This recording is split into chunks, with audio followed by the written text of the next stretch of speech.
Ghrelin, leptin, GLP-1, oh my! What on earth are they? And what do they do? And do I really need to know what they do? Are you struggling to keep your head above water and brushing aside how you physically feel? You know you need to do something to feel better, but what? Nothing's working and you're about to give up. I hear ya. I'm Jolene, a nutritional therapy practitioner, a wife, and a furry guardian. Like you, I let my work and everything else get in the way of health, often chasing skinny instead of health until I learned how the body worked. Welcome to Holistic Health Made Simple, where I share all the tips, tricks, and science to set you free from the overwhelm of diet culture and frustration with the ever-changing health rules, going beyond the calorie and diet dogma to equip you to be healthy through simple changes to food, mindset, and lifestyle. If you're ready to stop spinning your wheels and learn how to feel better with changes that work for you, results that are undeniable like more energy, improved mood, better sleep, and fat loss, this is the podcast for you. Pop in those headphones, take a deep breath, and let's get healthy. Hey there. In the gut health and hormone episode, I said I would come back and go over ghrelin, leptin, and GLP-1. All three of these hormones are produced in the gut, and it is important they are signaling correctly and that you can actually hear them. I'll also talk about those new GLP-1 inhibitor drugs that are all the rage right now. So let's dive in. First up is ghrelin.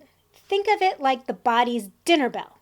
It basically tells your brain, hey, it's time to eat. Now this hormone is produced in the gut and it peaks right before meals and drops afterwards. It basically manages your hunger and urges you to refuel. Understanding that ghrelin is crucial for managing your hunger.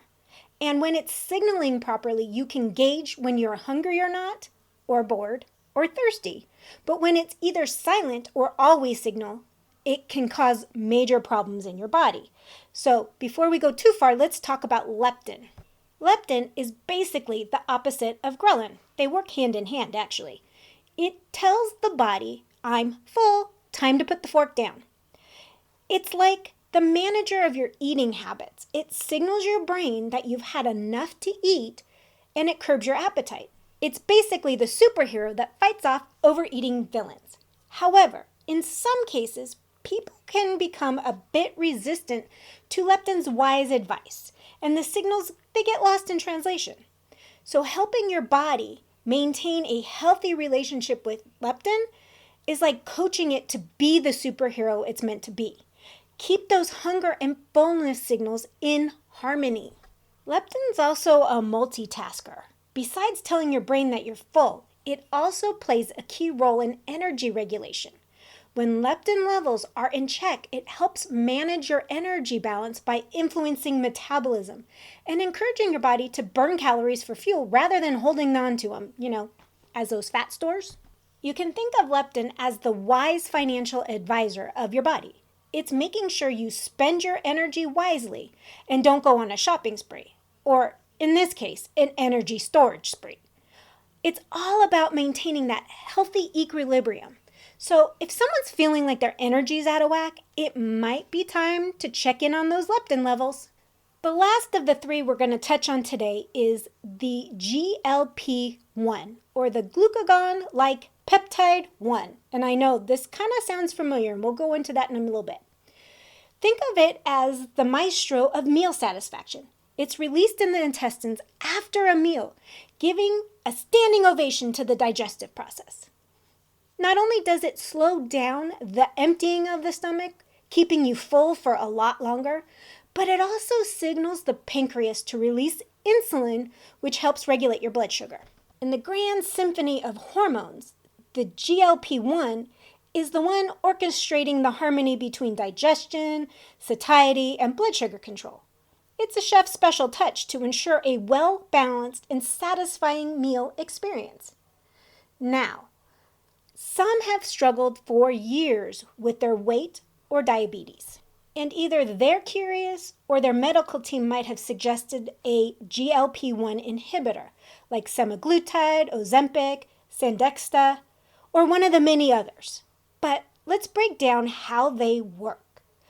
As we just discussed, GLP-1 is a hormone that stimulates insulin release and reduces glucagon production, both of which contribute to a better blood sugar control. However, the body naturally degrades and inactivates GLP-1 fairly quickly during the digestive process. So, the GLP-1 inhibitors work by slowing down the breakdown of the GLP-1 hormone. By doing so, they effectively prolong the action of the GLP-1 in the body. That leads to increased insulin secretion and other beneficial effects. Some of you are wondering if it's a good choice for you. Now, I could take this time and lecture you on how you can achieve your goals with diet and exercise, which you're going to laugh off because you've tried it over and over again and it hasn't worked. I can then try to scare you with all of the side effects. But you know what? I'm not going to do that. I cannot tell you if it's the best choice for you. That is for you to educate yourself and understand, plus weigh all the positives with the negatives and make that choice. What I want to explain to you is that it's not an easy button. Yes, it can very well be the kickstart you need. But if you do not change your eating and lifestyle, you will have to rely on this medicine forever. And that's assuming they'll give it to you for that long. The one thing that is brought up often is the loss of muscle mass. As a holistic practitioner, I want to encourage you to make these changes alongside your decision. If you decide to take these drugs, still work on these changes. Muscle mass is something I preach about often. It is the key to living a long and healthy, active life. It's also huge in helping you balance blood sugar. So whatever your choice is when it comes to these drugs, please focus on changing your diet to a real foods, protein-rich diet and get in resistant training. This will catapult you to your goals and help you stay there without the medication down the road. Now, this goes for whether you take it or not. These are the foundations of getting to your goal weight and getting healthy, is building healthy muscle. I hope some of this is resonating with you to make a choice of whatever's best for you. And if you're finding the information today helpful, please leave a review and share it with others so that they can find this podcast.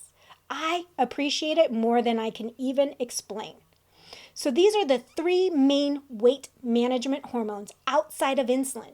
And when we look at balancing these hormonal trio, leptin, ghrelin, and the GLP-1, keeping these three in harmony is like maintaining a well-tuned orchestra. Now, here's the backstage pass to naturally balancing them out. And many of these you're gonna recognize because it all comes back down to the basics. Eat mindfully. Start listening to those hunger and fullness cues that your body's teaching you. Do not rush your meals or mindless snacks because then you can't hear it. Sit down, savor your food, and let your body's natural signals guide you. Get your Z's, friends. Lack of sleep will mess up these hormones.